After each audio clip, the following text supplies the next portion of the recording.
السلام علیکم۔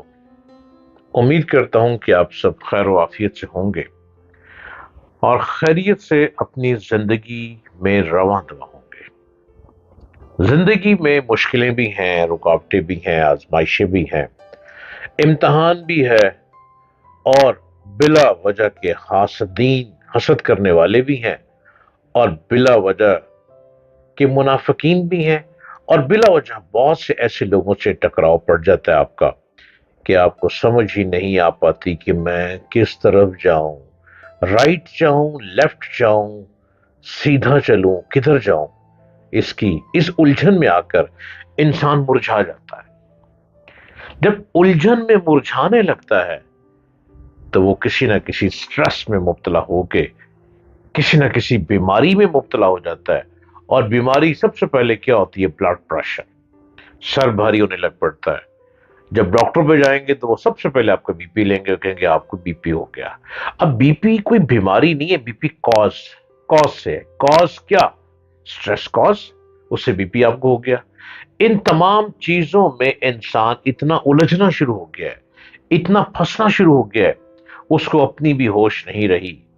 گھر سے نکلتا ہے بچوں کی روزی کمانے کے لیے، لیکن جب گھر واپس آتا ہے تو سر بھاری، سٹریس اور مشکل حال میں بانگے دھاڑے، چیخو پکار میں گھر میں داخل ہوتا ہے۔ اس تمام چیزوں کی الجھن میں کیوں انسان پڑ گیا؟ اس کی وجہ کیا ہے؟ کبھی آپ نے سوچا کہ صوفیزم کیا چیز ہے؟ صوفیزم کب سے ہے؟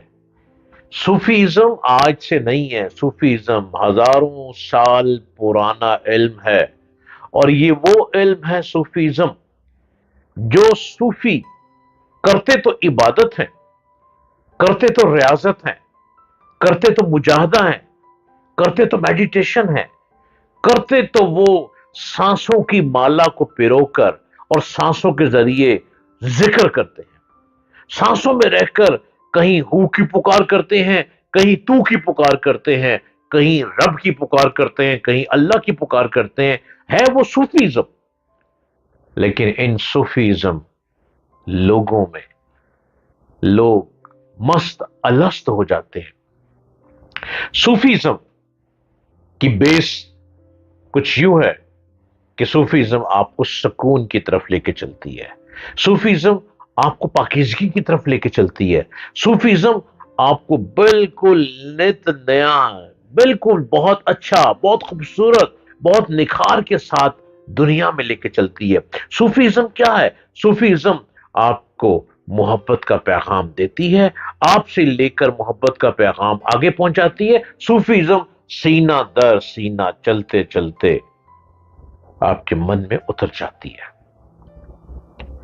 صوفی درویش حضرت خواجہ خواجگان ہند الولی نائب رسول صلی اللہ علیہ وآلہ وسلم، عطائے رسول صلی اللہ علیہ وآلہ وسلم، حضرت خواجہ معین الدین چشتی اجمیری، جن کو اجمیری بابا بھی کہا جاتا ہے، جن کو خواجہ غریب نواز بھی کہا جاتا ہے، یہ صوفیزم ہے۔ صوفیزم میں خواجہ غریب نواز جس وقت ہندوستان میں آئے تو اس وقت دین دھرم کچھ بھی نہیں تھا، لوگ بھٹک رہے تھے، کوئی کسی کی پوجا کرتا تھا، کوئی کسی کی پوجا کرتا تھا، کوئی سورج کو پوجتا تھا، کوئی چاند کو پوجتا تھا، کوئی ستاروں کو پوجتا تھا، کوئی گائے کو پوجتا تھا، مختلف لوگ مختلف چیزیں پوجتے تھے۔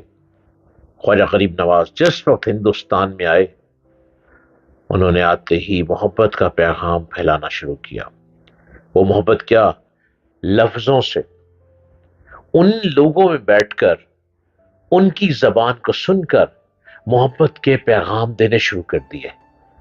لوگوں نے آنا پریشانی لے کر، مصیبتیں لے کر، آزمائشیں لے کر، ٹوٹ پھوٹ لے کر، بیماریاں لے کر۔ خواجہ غریب نواز نے دعا کے لیے ہاتھ اٹھانے، اے میرے رب، یہ جس امید سے آیا ہے یہ کسی اور دھرم کو مانتا ہے، میں تجھ کو مانتا ہوں، میں تیری پکار میں رہتا ہوں، میں تیرے ذکر میں رہتا ہوں، میں تیرے عشق میں رہتا ہوں، میں ساری رات تجھ پہ سجدے کرتا ہوں، میں 5 وقت نماز میں تجھ پہ سجدے کرتا ہوں۔ الہی لاج رکھیو اور وہ شخص ٹھیک ہو جاتا تھا۔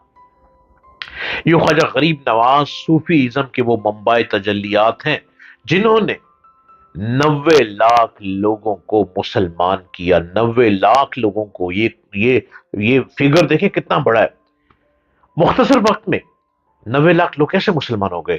صوفی ازم کی محبت سے، صوفی ازم کے پیار سے، صوفی ازم کی درویشی سے، صوفی ازم کی نگاہوں سے، صوفی ازم من میں اتر کر تو کہنے میں، اور صوفی ازم کہ ان درویش کا چہرہ دیکھ کے، ان کا روپ دیکھ کے، جن کے روپ میں ہمیشہ نور ہی چمکتا تھا۔ آپ صوفیزم سے بہت دور ہوتے چلے جا رہے ہیں۔ صوفیزم آپ کو بھٹکنے نہیں دیتا، صوفیزم آپ کا ٹریک سیدھا رکھتا ہے، صوفیزم آپ کو بکھرنے نہیں دیتا، صوفیزم آپ کو سیدھا سٹیٹ لے کے چلتا ہے، صوفیزم آپ کو ٹوٹ پوٹ کا شکار نہیں ہونے دیتا، صوفیزم آپ کو بیماریوں سے بچاتا ہے، صوفیزم آپ کے من میں اتر کر، من کی مالا کو پیرو کر، من کی مالا میں وہ ذکر ڈال دیتا ہے جو ذکر اللہ ہے، ہو ہے، رب ہے، تو ہے، مہربان ہے، اللہ ہے، اور اللہ ہی اللہ ہے، اللہ اول بھی اللہ، آخر بھی اللہ، ہر طرف اللہ ہی اللہ۔ صوفیزم آپ کے من کو پوتر کر دیتا ہے، اور یہ صوفیزم، یہ صوفی لوگ بر صغیر میں جب داخل ہوئے تو انہوں نے پیغام ایسا پھیلایا کہ ہر طرف جہاں پہ مسلمان نہیں تھے، مسلمان ہی مسلمان ہونا شروع ہو گئے۔ صوفیزم کسی بھی بستی میں آ جائے محبت کا پیغام لے کر آتا ہے، صوفیزم کسی بھی شہر میں آ جائے محبت کا پیغام لے کر آتا ہے، صوفیزم کسی بھی راستے پہ چلنے لگ پڑے محبت کے پھول بکھارتا چلا جاتا ہے۔